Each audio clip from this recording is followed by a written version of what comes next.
बच्चों, आप सभी का स्वागत है आपके अपने यूट्यूब चैनल मिनी कोचिंग में। आज हम करेंगे क्लास 10th का इंग्लिश का पेपर। ये जो पेपर है आपके प्री बोर्ड एग्जामिनेशन के लिए बहुत ज़्यादा इम्पोर्टेंट है। अगर अभी तक आपने हमारे चैनल को लाइक नहीं किया तो लाइक करें, चैनल को शेयर करें और सब्सक्राइब करना ना भूलें। चलिए बच्चों, सबसे पहले मैं आपको पैटर्न समझा देती हूँ कि आपका पैटर्न किस तरह का रहेगा। आपका जो ये पेपर है ये कुछ सेक्शंस में होगा। इसके अंदर आपके 3 सेक्शन होंगे। जो सबसे पहला सेक्शन होगा वो होगा रीडिंग सेक्शन, फिर उसके बाद है राइटिंग सेक्शन, उसके बाद है आपका मतलब राइटिंग और ग्रामर साथ में। आफ्टर दैट आपका है लिटरेचर सेक्शन। जो लिटरेचर सेक्शन है वो बहुत ज़्यादा इंपॉर्टेंट है क्योंकि सबसे ज़्यादा मार्क्स आपको यही दिलवाएगा। सबसे पहले आपका सेक्शन है रीडिंग, जो 20 मार्क्स का है। इसमें 10-10 मार्क्स के आपको 2 पैराग्राफ मिलेंगे।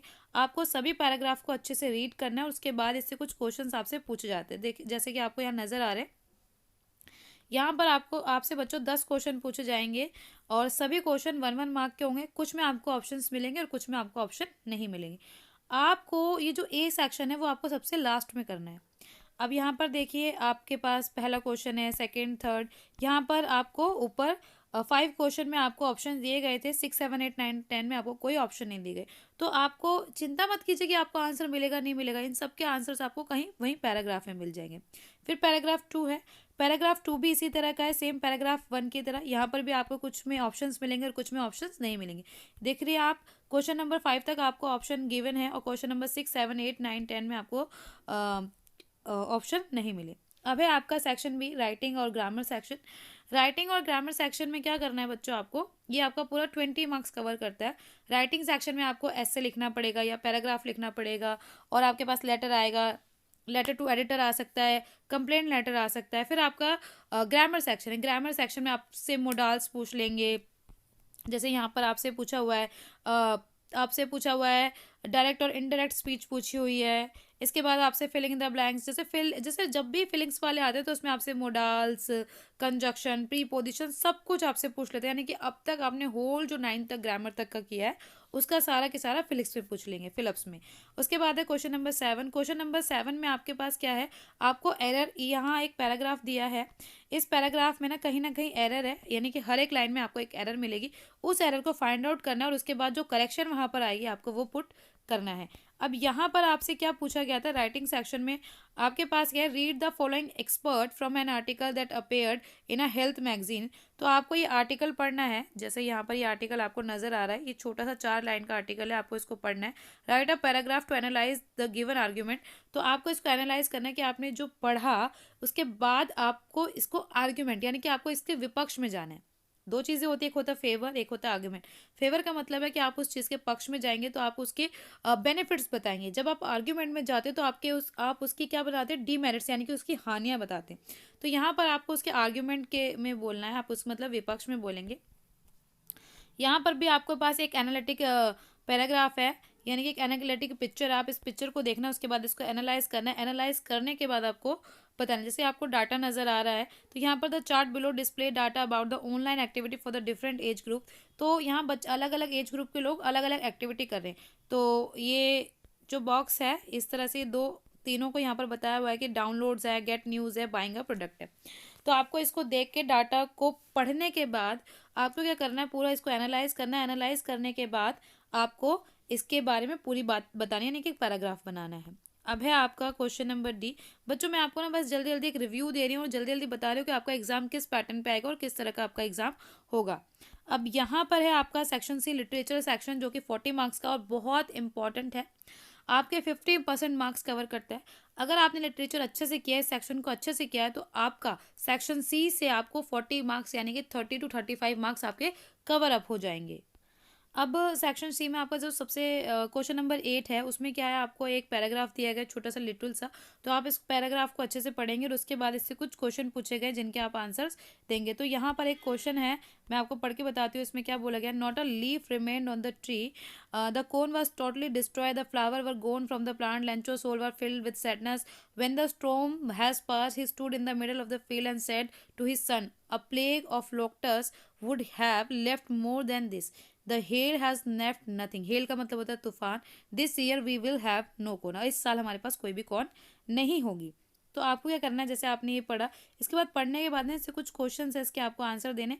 ये जितने भी क्वेश्चन है ना, आपको कुछ क्वेश्चन पैराग्राफ में मिल जाएगा, हाँ, और कुछ क्वेश्चन आपको पैराग्राफ में नहीं मिले, क्योंकि ये स्टोरी बेस्ड पैराग्राफ है, क्योंकि ये आपकी कहानी है स्टोरी। तो ये आपका chapter a letter to God, उसकी स्टोरी है। तो इसमें ये कुछ क्वेश्चन पूछे गए जिनके आपको आंसर्स देने, मैं आपको बता देती हूँ कि इसके क्या क्या आंसर्स होंगे। अगर बच्चों, मैंने ना इस पूरे सैम्पल पेपर की या इस प्रैक्टिस पेपर की एक वीडियो बनाई गई है, अगर आपने अभी तक वो वीडियो नहीं देखी तो प्लीज़ आप जाके उस वीडियो को देखें। उस वीडियो का लिंक आपको डिस्क्रिप्शन में मिल जाएगा। तो इसी तरह आपका क्वेश्चन नंबर बी है, यानी कि इसी का सेक्शन जो पार्ट है सेकंड बी, इसमें भी आपका स्टोरी बेस्ड पैराग्राफ है, स्टोरी से लिया गया है, हरी वाला और अनिल वाला। तो इसमें भी आपसे कुछ क्वेश्चन पूछे गए हैं, उसके आंसर आपको देने। अ, उसके बाद है read the extract, answer the following question. अभी एक्सट्रैक्ट, एक्सट्रैक्ट का मतलब ही होता है कि आपके बुक में से लिया गया। तो ये डस्ट और स्नो वाली कहानी पोयम है, वहाँ से ली गई है, जो रॉबर्ट फ्रॉस्ट ने लिखी थी। अब यहाँ पर इसमें ये पूछा गया कुछ प्रश्नों के उत्तर, आपको इसके जवाब देने हैं। इसके बाद आपके पास हाँ क्वेश्चन आंसर आ जाते हैं, जिनके मैं आंसर्स आपको भी बताऊंगी, आप उससे ध्यान से सुनना कि इसमें पूछा गया। At the answer any four of the following in beginning, मतलब आपको 40 से 50 शब्दों में प्रश्नों के उत्तर देने। तो सबसे पहले आपसे पूछा गया बी, यहाँ पर ए से स्टार्ट नहीं हुआ, बी से हुआ है। तो मैं बताती हूँ बी में आपसे क्या पूछा गया। At the beginning of the speech mandala mention an extra ordinary human disaster, what does he mean by this, what is the glorious human achievement he speaks at the end. तो यहाँ पर जो Mandela ने अपनी speech शुरू की थी, an extra ordinary human disaster, इस चीज़ का मतलब क्या था? इसका मतलब ये था कि जो लोग हैं वो रंग के आधार पे एक दूसरे के साथ भेदभाव कर रहे हैं, वो गोरे और कालों का भेदभाव कर रहे हैं। एक उन्होंने बोला कि जो गोरे लोग हैं वो भगवान के भेजे हुए दूत है, और उनका वो पैदा ही इसलिए हुए हैं ताकि वो काले लोगों के ऊपर राज कर सके। तो उन्होंने ये अपनी स्पीच यहाँ से शुरू करी होती है। ग्लोरियस ह्यूमन अचीवमेंट का मतलब है कि अंत में हमने क्या कर दी, जीत हासिल कर दी, और ये जो जीत है ये सभी लोगों की जीत है, एक मानव की जीत है। तो यहाँ पर वो अपनी स्पीच को एंड कर सकते हैं। ये आपको बहुत लेंदी नहीं बनाना, क्योंकि 40 to 50 वर्ड है, तो आपको 6 से 7 लाइनों में आपको ख़त्म कर देना है। आपको बच्चों ये बहुत ज़्यादा बड़ा नहीं करना कि आप इसको बहुत ज़्यादा बड़ा कर दें और फिर आपको, क्योंकि आपको इन्हें 6 से 7 लाइनों में लिखना है, कि आप 4 to 5 लाइन लिखेंगे तो वो भी इनफ है। अब है आपका point C, describe the activities of the seagull family when he was fail to draw their attention. तो सीगल फैमिली क्या क्या एक्टिविटीज़ करी थी आपको वो बताना। Describe the activities of the seagull family when he fail to draw the. जो seagull family थी, उसके जो छोटे जो सिबलिंग्स थे वो आसमान में उड़ रहे थे। उसके जो पापा थे अपनी चोंच वगैरह को साफ कर रहे थे, नहीं अपने जो पंख वगैरह थे वो उसको साफ कर रहे थे। और जो उसकी मदर थी वो एक फिश लेके उसको मतलब उसको कुरेद रही थी अपनी चोट से, कुछ कुछ कर रही थी। तो आपको ये सब लिखना है। In the context of the poem, the ball poem explain why it is important for everyone to experience loss and to stand up after it. तो जो बॉल पोएम है इसमें बताया कि कुछ कुछ चीज़ें ना हमारी लाइफ के लिए इतनी इंपॉर्टेंट हो जाती है, हम वहाँ रुक जाते हैं, हम रिजिड हो जाते हैं, हम उस चीज़ों से आगे नहीं बढ़ना चाहते। पर लाइफ यही है, जो हुआ सो हुआ, हमें इसे छोड़ के आगे बढ़ना पड़ता है। और ज़िंदगी में कभी निराश नहीं होना चाहिए। अगर कोई चीज़ चली गई, हाँ ठीक है, कभी कभी क्या होता है कि कोई चीज़ होती है जो दूसरों के लिए कीमती नहीं होती, पर वो हमारे लिए कीमती होती है। और उसकी दूसरे व्यक्ति के लिए कोई कीमत हो ना हो, पर हमारे लिए वो कीमती होती है, वो बहुत कीमत होती है उसकी। तो वो खो जाती है तो ऐसा लगता है सब कुछ खो गया। तो जब कुछ ऐसा है तो हमें क्या करना चाहिए, निराश नहीं होना चाहिए, अपनी होप नहीं खोनी चाहिए। अगर कोई चीज़ चली गई तो हमें उसको छोड़ के आगे बढ़ना चाहिए। तो ये था लॉस एंड स्टैंड अप, कि कोई चीज़ खो जाती है तो आप उसको वहाँ रिजिड ना हो, वहाँ रुको नहीं या डटो नहीं, और आप आगे बढ़ो, खड़े हो, उस चीज़ से निकल के बाहर आओ। Point E, how did Lencho comfort his family after the devastation by hailstorm. तो जो लैंचो था अपने परिवार को कैसे दिलासा लेता है जो तूफान आने के बाद। तो लैंचो बोलता है कि हमारे साथ जो हुआ वो तो बहुत बुरा ही हुआ, पर ये जो घटना घटी है ये भगवान की वजह से घटी है, और भगवान इसका हर्जाना जरूर भरेंगे। तो इस हर्जाने को पूरा करने के लिए वो अपने परिवार को बोलता है कि मैं भगवान को खत लिखने वाला हूँ, और मुझे पता है कि भगवान उस खत का रिप्लाई जरूर करेंगे और वो पैसे जरूर भेजेंगे। अब है आपका पॉइंट है, describe the theme of the poem how to tell wild animal in your own words. तो इस थीम बतानी है, how to tell wild animals में क्या था, जो पोएट था वो ये बता रहा था कि एनिमल्स, मतलब उसने एक ह्यूमरस वे में बताया कि जानवरों के ना कैरेक्टरिस्टिक्स बताए, एक ह्यूमरस वे में, एक मजाकिया तौर में उसने हर एक जानवर के कैरेक्टरिस्टिक्स बता दिए कि जानवर कैसे दिखते हैं, उनकी विशेषताएं क्या होती है। तो ये सब उसने एक मजाकिया तौर में बताया। तो यहाँ पर ये आपकी थीम थी। क्वेश्चन नंबर 11 में आपसे पूछा गया है, answer in 2 of the following in about 42। अब इनमें से आपको 2 करने, कोई भी जो आपको पसंद हो।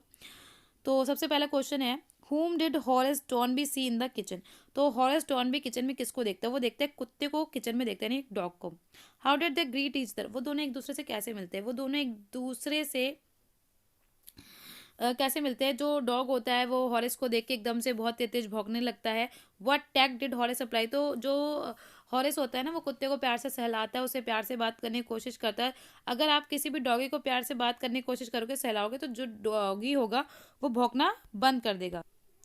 इसी तरह हॉरेस पे जो डॉगी होता है वो भौंकना बंद कर देता है और हॉरेस डॉग से थोड़ा घुल मिल जाता है। On the basis of your reading of the chapter A Trump of Surgery, write the brief characteristics of Tricky Mistress. जो ट्रिकी की मालकिन थी ना, आपको उसके बारे में पूरा बताना है। ट्रिकी की मास्टर्स थी, वो बहुत रिच लेडी थी। वो ट्रिकी को बहुत ज़्यादा ओवर पैम्पर करती थी, यानी उसको बहुत ज़्यादा ख्याल रखती थी। उसको इतना इतना उसने ओवर ईटिंग करा दी थी, खिला खिला के। और उसको हॉर्लिक्स कास्टर्ड ऑयल और केक वाइन और पता नहीं क्या क्या चीज़ें उसको खिला के उसको इतना ओवर ईटिंग करा दी थी। वो बहुत मोटा हो गया था और इतना मोटा हो गया कि अंत में उसकी सर्जरी करानी पड़ी। How did Max go to the Oswald room from to save himself from the police?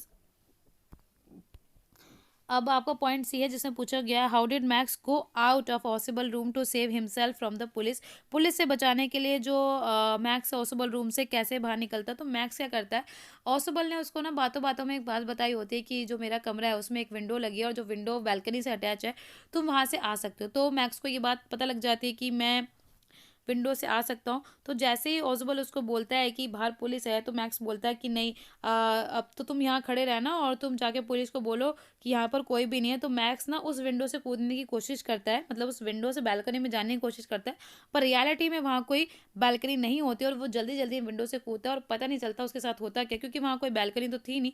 Obvious सी बात है, वो नीचे गिर के उसको ज़्यादा चोट लगी जाती है या घायल हो जाता है या फिर वो डाई, कुछ भी हो सकता है, क्योंकि स्टोरी में आगे कुछ बताया नहीं गया, बस यहीं तक बताया जाता है कि वो विंडो से नीचे चला जाता है, यानी कि बाहर चला जाता है।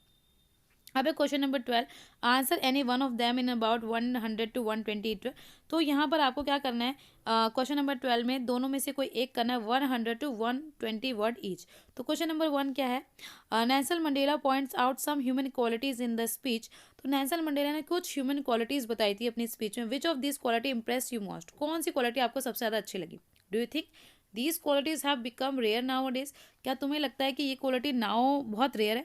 हाँ, तो मुझे सबसे ज़्यादा लगती है, जब हम चैप्टर पढ़ते हैं तो हमें सबसे ज़्यादा अच्छा लगता है कि मंडेला जी बोलते हैं जब हमें फ्रीडम चाहिए, हमें वो खुद के लिए नहीं चाहिए, अपने परिवार के लिए चाहिए। मुझे फ्रीडम चाहिए अपनी सोसाइटी के लिए, अपने स्टेट के लिए, अपनी करंट्री के लिए। मुझे फ्रीडम चाहिए सब के लिए।